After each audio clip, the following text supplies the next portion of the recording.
Hola, buenas tardes. Nuevamente un gusto estar con todos ustedes.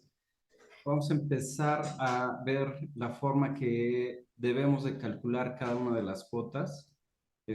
Va a ser un tema muy práctico. Realmente vamos a abarcar por poca teoría, la más significativa, pero vamos a empezar con el tema de cálculos. ¿Sí? En este caso, comencemos a hablar que el reglamento de la Ley del Seguro Social en materia de afiliación, clasificación de empresas, recaudación y fiscalización, en su artículo número 1, nos dice que el presente reglamento establece las normas para, y en la fracción número 3, nos dice la determinación y pago de cuotas, que es lo principal, ¿sí? Y ojo con la fracción número 4 porque lo que nos dice es que también nos va a dar la norma para la clasificación de las empresas y la determinación de la prima para la cobertura del seguro de riesgo de trabajo. Este tema es muy importante ya que una de las ramas patronales es precisamente esta, ¿sí?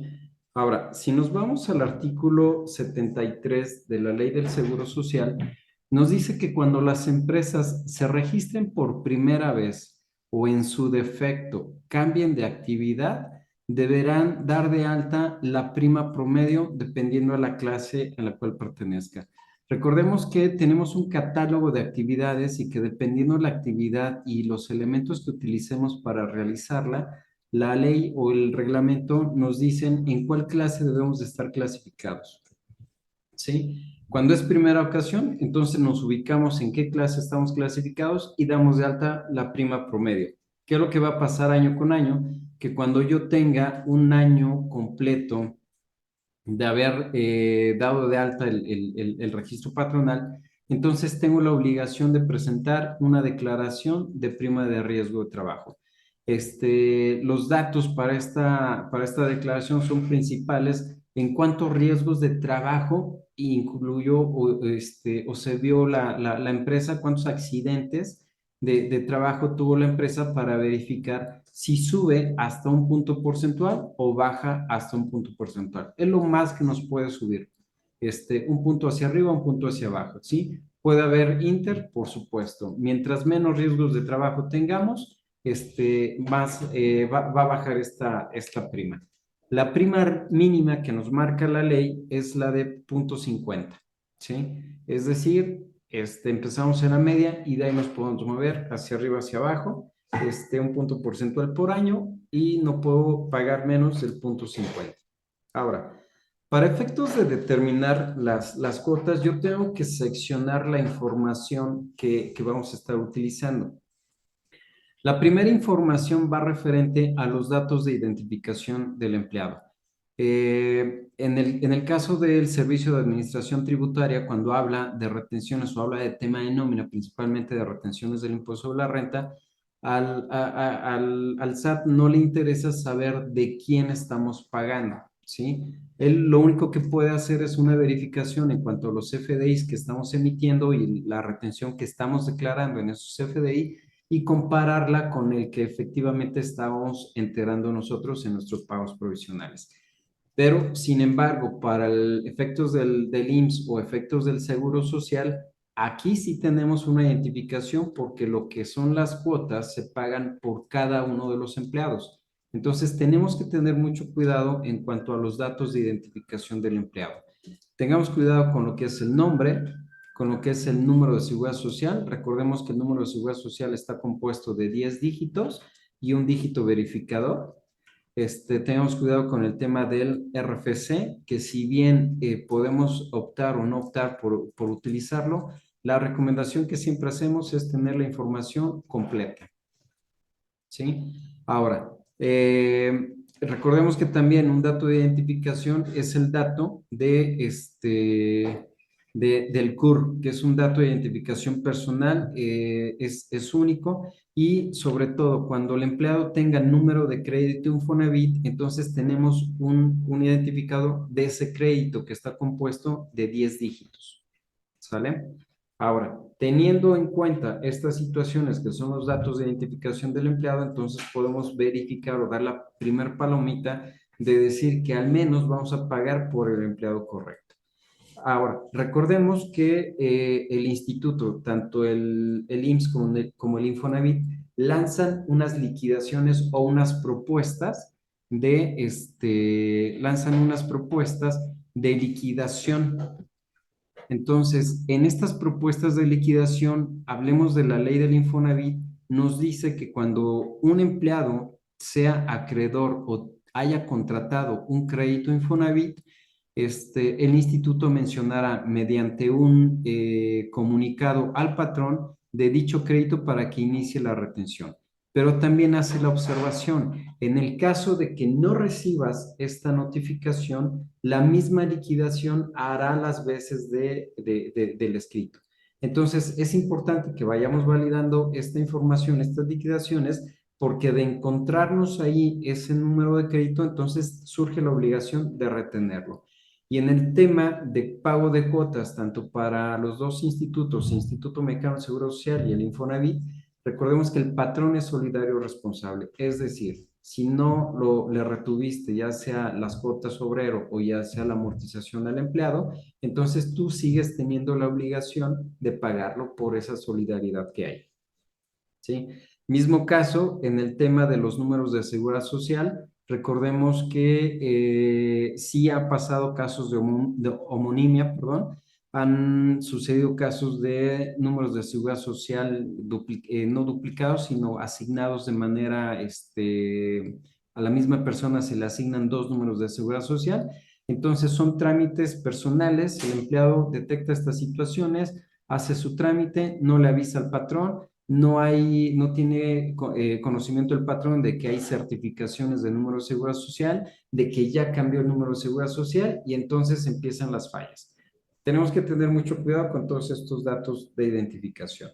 Ahora, voy a hacer un pequeño retroceso a lo que ya explicó el contador Yacier, a lo que ya también nos explicó la contadora Reina, referente al factor de integración. Uno de los ejercicios que vamos a estar platicando se refiere a una persona que acaba de entrar, que tiene poco de haber ingresado a laborar y vamos a integrar su salario en base a un factor de integración con percepciones mínimas de ley.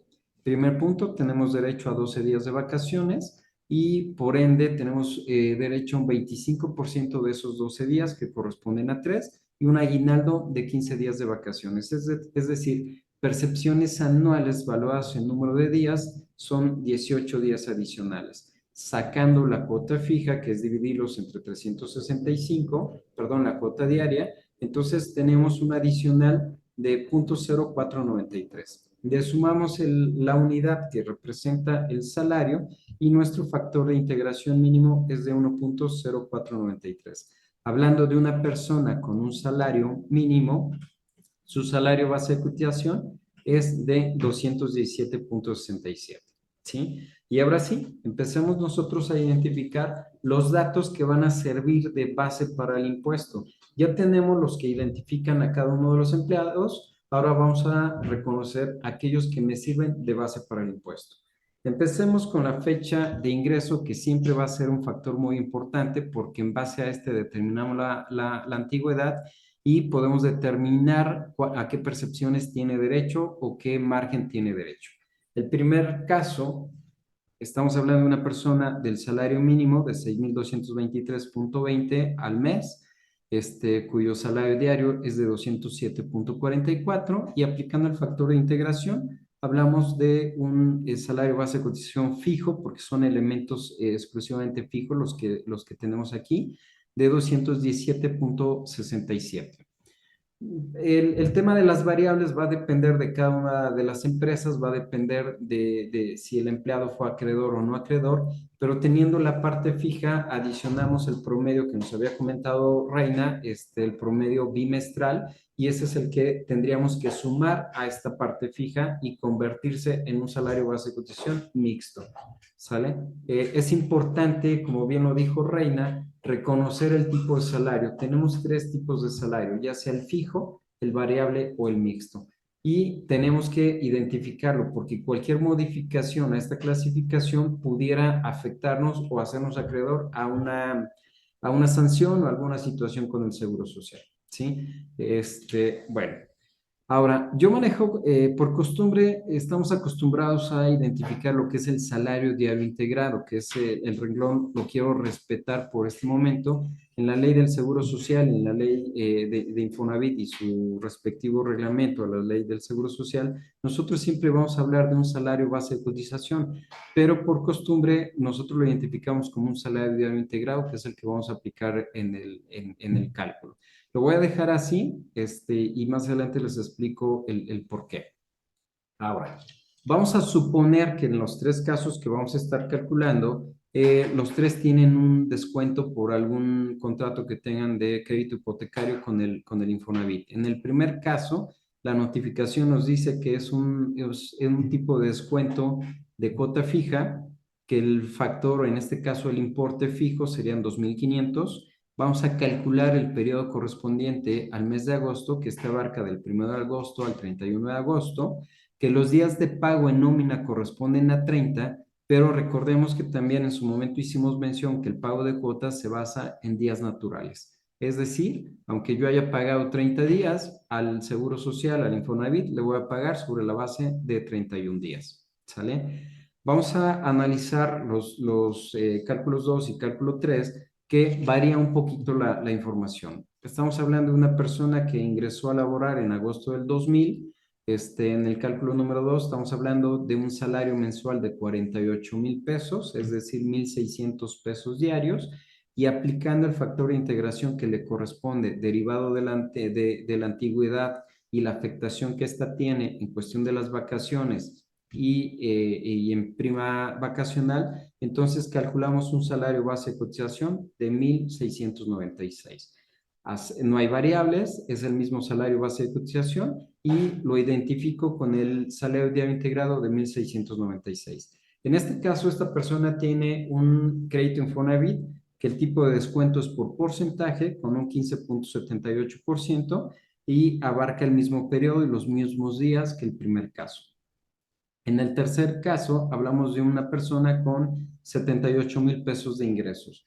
¿Por qué este importe? Porque lo que quiero llegar es a un salario diario de 2,600 y a un salario base de cotización aplicando el factor de 2,756,52. Este caso ya excede al tope que nos había comentado de Reina de 2,593,50. Es decir, las cuotas de esta persona las vamos a calcular sobre este salario. ¿Sí? Esta persona tiene un crédito Infonavit basado en veces salario mínimo general.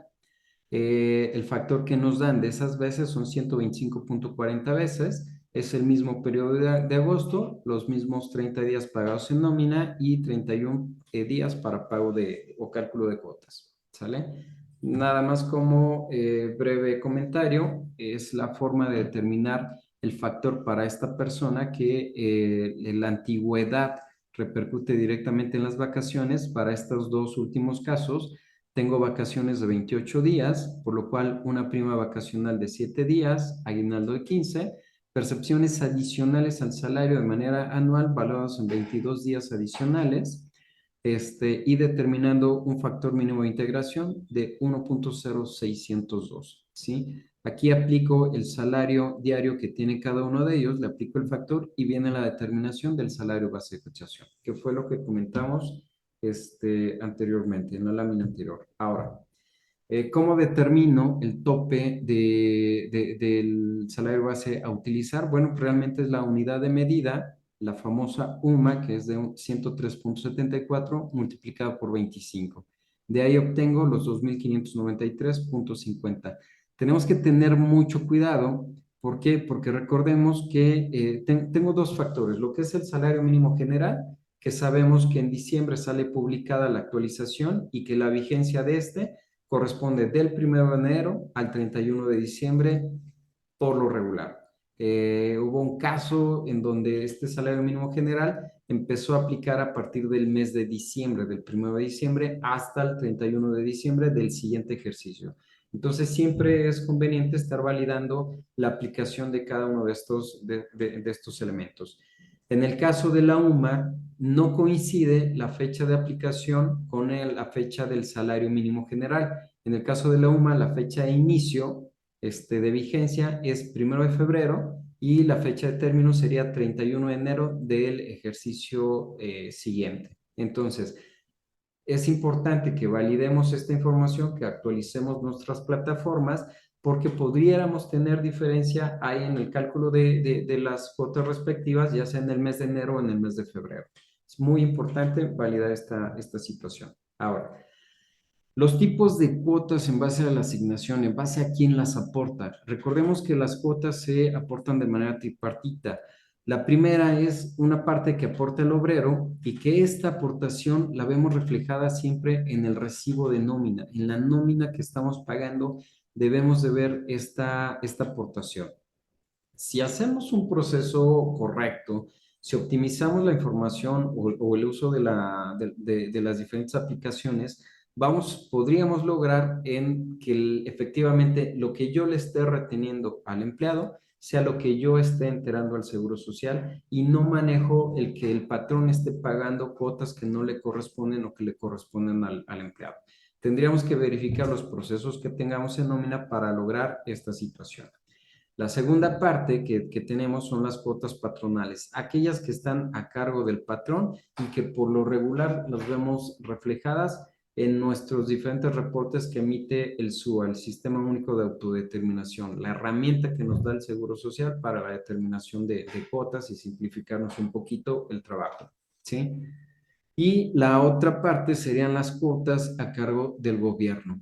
Estas difícilmente las vemos. Si nosotros, el SUA nos da un reporte o nos da un solo archivo que nos sirve de base o nos sirve para pagar las cuotas ya directo al instituto.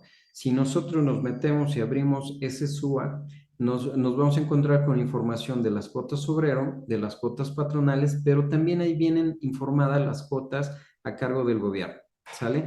Realmente para nosotros como usuarios y como contribuyentes no son relevantes, es importante saber que existen estas cuotas, pero no son relevantes porque no nos afectan de una manera directa, ¿sí? Ahora, vamos a empezar a calcular las ramas que corresponden al obrero, las cuotas obrero, y vamos a ver cada uno de los casos. Partamos de que nuestra base de impuestos, vamos a estar hablando en este caso, de un excedente de 3 salarios mínimos, que es la primer cuota que nos está marcando, y este es el nombre. Vamos a basarnos de aquellos salarios que excedan de 3 salarios mínimos. Para el primer caso estamos hablando de la persona que tiene un salario mínimo como percepción. Estamos utilizando el salario base de cotización, por eso es que no nos corresponde con el importe exacto del salario mínimo. No podemos dar de alta a nadie en el Seguro Social con una cantidad menor a estos 217.67 que corresponden al salario mínimo más las percepciones mínimas de ley. ¿Sale? En este caso, el excedente está calculado referente a 3 UMAS, 3 unidades de medida, que el resultado son 311. Podemos ver que en el primer caso no excede, por lo cual no existe excedente, no tengo un importe al cual aplicarle la tasa del 0.40%, no tengo una determinación de cuota diaria y no tendría yo el pago de esta rama, ¿sí? Para el segundo caso, sí tenemos ahí el cálculo. El salario base de cotización es de 1,696. Le quito yo esos 3 salarios mínimos o esas 3 sumas y mi excedente es de 1,385. Aplicándole la tasa del 0.40%, determinamos una cuota diaria de 5.54, que al aplicarle los 31 días del mes de agosto, mi cuota por esta rama sería de 171.75. Para el tercer caso, ya hablando del salario base de cotización o el salario diario integrado topado a 1,593.50, tengo un excedente de 2,282.28, una cuota diaria de 9.13 y una cuota mensual de 283 pesos, ¿sí?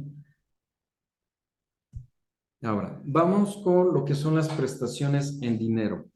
Recordemos que en sesiones anteriores nosotros dijimos que hay una norma que protege a los trabajadores que perciben exclusivamente un salario mínimo. Y esa norma es que no les puedo hacer yo retención de impuestos. En este caso, hablemos de las cuotas del Seguro Social, no podría yo hacerle la retención. Sin embargo, lo voy a calcular y más adelante voy a indicar el por qué lo tengo que hacer así. En este caso, parto del salario base de cotización de 217.67, aplico la tasa del punto 0,250, determino mi cuota diaria de 0,54, la multiplico por los días del periodo y tendría yo mi cuota mensual de 16.87. La voy a marcar de amarillo y tengan en cuenta esta marca que le estoy haciendo a las diferentes cuotas obrero, ¿sí? En el cálculo 2, mi salario base de cotización es de 1,696.32, mi cuota diaria sería de 4.24 y mi cuota mensual de 131.46. Aplicando el mismo procedimiento a un salario topado, determinaría una cuota mensual de 201 pesos. ¿Sí? Oye, ¿qué pasa si yo gano 200,000 pesos al mes? Por este tope realmente sería la cuota máxima que estaríamos pagando, ¿sí? La siguiente rama se refiere a los gastos médicos de los pensionados. Todo va en base al salario base de cotización con la respectiva tasa que aplica a cada una de las ramas. Determinamos cuotas fijas, que en el primer caso es de 0,82 y la cuota mensual de 25.30. En el segundo caso determinamos una cuota diaria de 6.36 y una cuota mensual de 197.20. Y en el último caso, una cuota diaria de 9.73 y una cuota mensual de 301.49. Realmente el proceso es muy sencillo, es muy repetitivo, pero vamos mencionándolo, no está por demás, cada una de las ramas, ¿sí? En el tema de gastos de invalidez y vida, todo va sobre el salario base de cotización con una tasa de 0.625. Para el primer caso tenemos una cuota mensual de 42.17.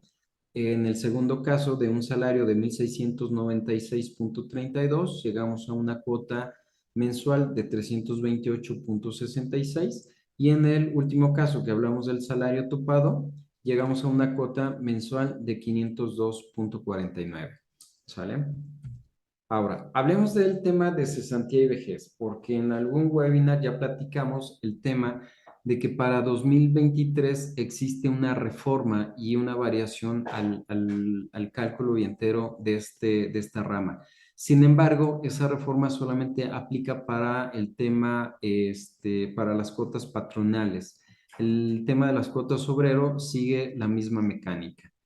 A un salario base de cotización de 217.67, aplico la tasa del 1.125% y determino una cuota mensual de 75.91. Para mi caso número 2 de 1,696, determino una cuota mensual de 591.59. Y para el salario topado, aplica una cuota mensual de 904.48. Esta rama, la rama de gastos en cesantía y vejez, recordemos que en la aplicación del SUA la tenemos como una cuota bimestral. Entonces, cuando hagamos un comparativo entre lo que yo retuve efectivamente en nómina con lo que yo estoy enterando según el SUA, tengo que ver que en los meses nones voy a tener esta diferencia. ¿Por qué? Porque no la estoy enterando con hablemos del mes de enero, no va a estar enterada esta rama en ese SUA del mes de enero. Entonces puedo tener esa diferencia. Y lo importante aquí, repito, es que hagamos las cosas de tal forma que el patrón no asuma el costo de las ramas del trabajador, ¿sí? Como resumen, podemos hablar que para el caso número uno, que es el salario mínimo, no existen cuotas obrero, por lo que habíamos comentado, de la norma que protege al trabajador el salario mínimo, de que no se le puede hacer retención alguna. Entonces, en este caso, el obrero no tendría ninguna retención plasmada en su recibo o afectada en el importe que se le va a pagar. Para los demás casos, sí tendríamos la retención de 1,420 para el caso número 2 y para el caso número 3 de 2,192,47. Eso sí, van a ver reflejado esta retención en su recibo de nómina y, por supuesto, en el efecto económico que tenga en su bolsillo. ¿Sale? Ahora, empecemos con lo que son las cuotas patronales. Y la primer cuota que nos vamos a encontrar es referente a la cuota fija. La cuota fija no está basada en el salario base de cotización, está basada en este caso en la UMA, ¿sí? Y la tasa aplicable es del 20,40%. Determinamos, si se dan cuenta, estamos aplicando el mismo cálculo para los tres. No estoy hablando de salario base de cotización, estoy hablando también, reitero, de las cuotas patronales, no tienen ninguna afectación del empleado, por los cuales en este caso todas las personas tienen el mismo importe. No importa el salario, el nivel de ingresos, no importa absolutamente nada, porque está basado en relación a la UMA. ¿Sí?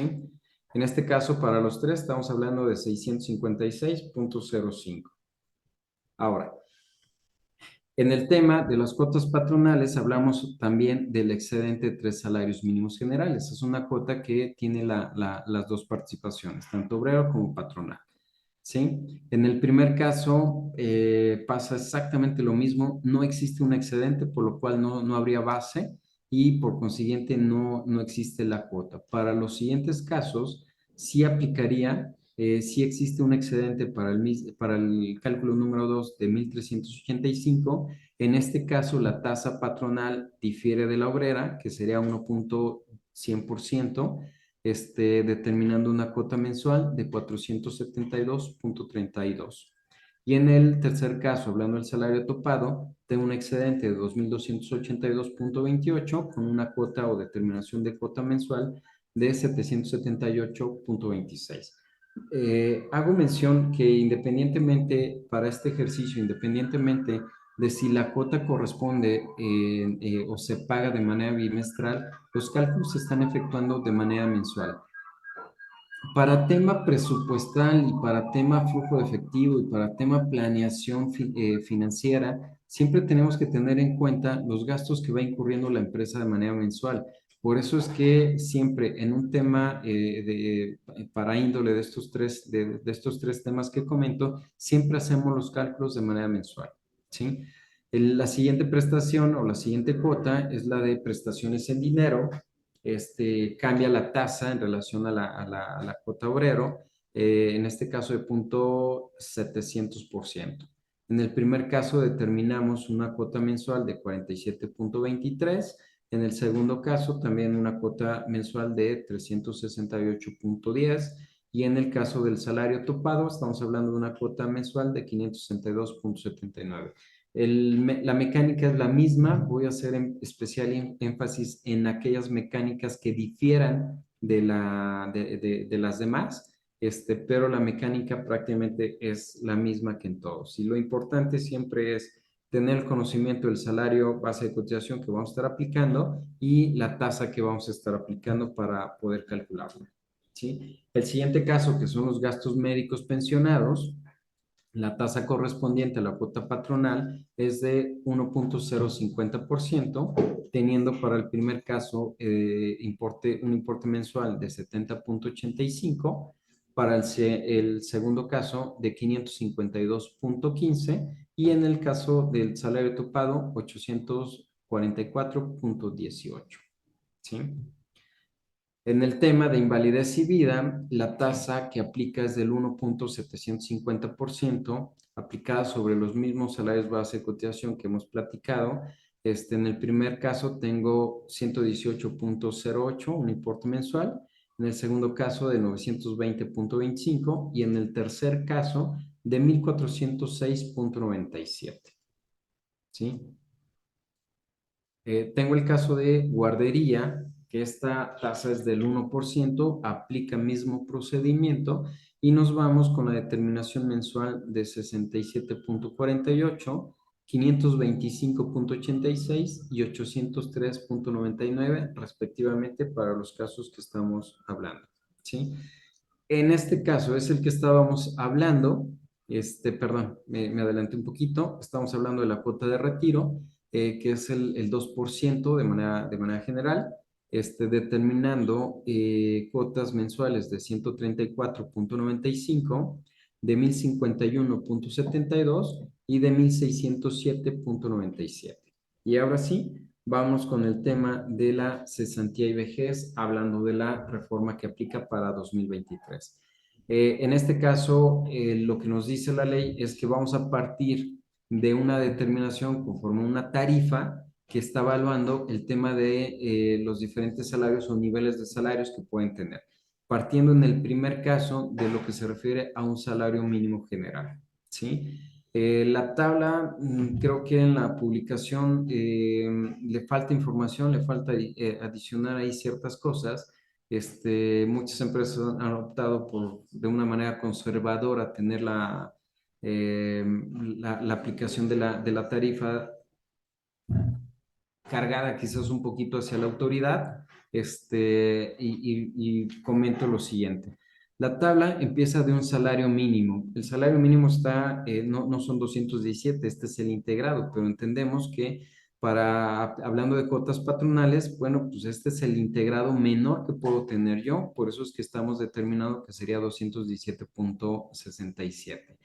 Si validamos el inicio, el límite inferior y el límite superior, nos dice que de 1,01 salarios mínimos generales a 1,50 UMAS, pero ese 0,01 también implica una diferencia en centavos. Entonces nosotros pensamos que lo que el legislador quiso decir es que se refería al salario mínimo general más un centavo y poderlo cerrar, porque si no estaríamos ahí en una laguna, ¿sí? Y en este primer caso podemos decir que por los valores que manejamos actualmente entre los salarios mínimos y el valor de la UMA, la diferencia que hay entre ellos, no podemos utilizar el segundo renglón porque partimos de un salario de 217,68 como límite inferior, pero como límite superior aplicando la UMA actual estaremos hablando de 155,61. Entonces creo que quedamos descartados en esos dos primeros renglones. Y hablando del tercer renglón, de 1,51 a 2 sumas, pues quizás nos mete tantito en lo que pudiera ser, porque sí estoy hablando de 155,62 a 207,48, es decir, estoy alcanzando el salario mínimo, pero no el mínimo integrado. Entonces también estoy deshabilitando ese primer renglón, perdón, ese tercer renglón. Y ya a partir del cuarto renglón, creo que ya estoy en números negros, por así decirlo, y tengo un parámetro que ya puedo estar utilizando. Cada uno de estos niveles tiene asignada una tasa. Recordemos que la idea es que vayamos de una mínima de 3,150%, que es lo que manejábamos hasta 2022, hasta una máxima de 11,880%. Sin embargo, la autoridad dice, oye, puede ser mucho el brinco. Entonces, ¿saben qué? Que vamos a ir incrementando paulatinamente este incremento por cada uno de los ejercicios hasta llegar a su tabla definitiva en 2030, que vamos a partir de lo que les comento, el 3,150% hasta un 11,888. En alguna sesión anterior habíamos platicado el riesgo que esto implica en cuestión flujo de efectivo para los patrones, porque me puede implicar un costo adicional muy elevado y que tenemos que tener mucho cuidado con ello, ¿sí? Bueno, la aplicación o el cálculo de las ramas patronales para cesantía y vejez, hablamos sobre los mismos salarios base de cotización. Tengo que identificar la tasa que le corresponde. En este caso estoy identificando para el primer caso 3,750, para el segundo caso 4,240, y tercer caso, misma situación. Por lo cual, el importe de manera mensual, estamos hablando de 253,04, de 2,229,64 y de 3,408,90. ¿Sí? Ahora, para el tema de riesgo de trabajo, necesito validar la prima que tiene registrada el patrón. En este caso, el cálculo o el ejemplo que estamos mencionando es referente a una prima de riesgo mínima del 0,500% o 50%, ¿sí? Aplicado sobre los salarios bases que hemos estado platicando, tengo un importe mensual para el primer caso de 33.74, de 262.93 para el segundo y de 401.99 para el tercero, ¿sí? Y es una situación muy similar para el tema de lo que son las cuotas de Infonavit. Recordemos que el patrón entrega o debe de aportar una cuota de un 5% que va aplicada sobre el salario base de cotización. ¿Sale? En este caso determino 337.38 para el primer caso, 2.629.30 y 4.019.93. Ahora sí, ¿cuál sería el resumen de mis cuotas? Y les había pedido que hicieran, que tuvieran cuidado en las cuotas obrero que fui marcando de amarillo y que corresponden a las cuotas del trabajador del salario mínimo. No se lo puedo retener a él. Sin embargo, en este caso, la ley sí me dice, ¿sabes qué? Que hablando de trabajadores del salario mínimo, las cuotas obrero estarán a cargo del patrón. Por eso, solamente en el primer cálculo, todas estas cuotas que fuimos calculando al obrero, pero que no se las retuvimos y que no las podemos reflejar en su pago, estas sí las menciono en este caso porque estarán a cargo del patrón. Este es un resumen de lo que tendríamos que estar pagando por cada una de las ramas, teniendo un total mensual para para el cálculo número uno de 1.879.07, del segundo empleado de 9.668.32 y del tercer empleado de 14.491.03. ¿Sí? Ahora, vamos a calcular lo correspondiente a la amortización. Sí quiero que pongan especial atención en la forma que tiene cada una de estos tipos de descuento de calcularse. ¿Por qué? Porque recordemos que en el tema de la amortización es el pago del crédito hipotecario y el crédito hipotecario es un contrato individual entre el empleado y el Infonavit. Entonces, aquí, si no pongo especial atención, quien va a acabar pagando la casa del trabajador va a ser el patrón, ¿sí? Entonces, mucho cuidado. Hablando del tema de cuota fija, lo que siempre nos va a estar pasando en este tema es que el Infonavit va a decir, ¿sabes qué? Mi aportación bimestral debe de ser de tanto. Y de ahí voy a crear una regla o un factor diario para que lo puedas aplicar de manera natural. En este caso, hablando del mes de agosto, el bimestre de agosto nos está marcando tanto el mes de julio, que tiene 31 días, como el mes de agosto, que también tiene 31 días. Es decir, este bimestre es el único que tiene 62 días. Si hablamos del primer bimestre de enero y febrero, pagaríamos exactamente lo mismo, pero sin embargo, la proporción diaria sería diferente porque ese primer bimestre tiene 59 días o en su defecto 60 en el caso del año bisiesto, ¿sí? Entonces, pero es el mismo importe, la proporción de días naturales es diferente. ¿Qué pasa aquí? Que la cuota fija que estamos determinando de manera mensual es de 2.500 pesos, la tendría que multiplicar por 2 para tener el importe bimestral de 5,000 pesos. Hay un seguro de daños a la vivienda de 15 pesos que debe de pagar, es decir, mi importe total sería de 5,015 pesos. Esto dividido entre los días del bimestre, que en este caso son 62, determino una amortización diaria de 80.89 y lo multiplico por los días del periodo, hablando de agosto, de 31, y tendría una amortización mensual de 2.507.50. Si respetamos la primera mecánica y lo aplicamos a los días que vamos aplicando en nómina o que vamos pagando en nómina, entonces tendríamos la retención real que tendríamos que efectuarle al empleado e igualaríamos lo que estoy pagando al Infonavit con lo que le estoy reteniendo al empleado y no caigo en el supuesto de que sea el patrón quien esté liquidando la casa del empleado, ¿sí? En el siguiente caso que estamos hablando de una amortización por porcentaje, el porcentaje va aplicado a el salario base de cotización. En este caso estamos hablando de un 15.78%, por lo cual tendría una aportación o una amortización diaria de 267.68. Aplicado los días del bimestre para tener el importe bimestral serían 16,596.12.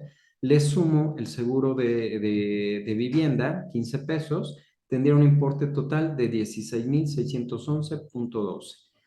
saco mi porcentaje entre los días perdón, mi proporción entre los días del bimestre, teniendo 267.92 y lo correspondiente al mes de agosto serían 8,305.56. Y por último, sería la amortización en cuestión de veces salario mínimo. Estamos hablando que la UMA es de 103.74 y el factor que nos dieron en vez de salario mínimo es de 125.40. Ese sería una amortización mensual de 13,000.09, es decir, una amortización al bimestre de 26,017.99 más mi seguro de vivienda, 26,032. Mi proporción diaria sería de 419.89 y ahora sí, por los días del periodo, tendría una amortización mensual de 13,016.50. Este sería el resumen de la forma en la que tendríamos que estar calculando las diferentes tipos de amortizaciones, aunadas o sumadas al pago de cuotas patronales. Básicamente tendríamos que tener el mismo resultado del SUA. Muchísimas gracias.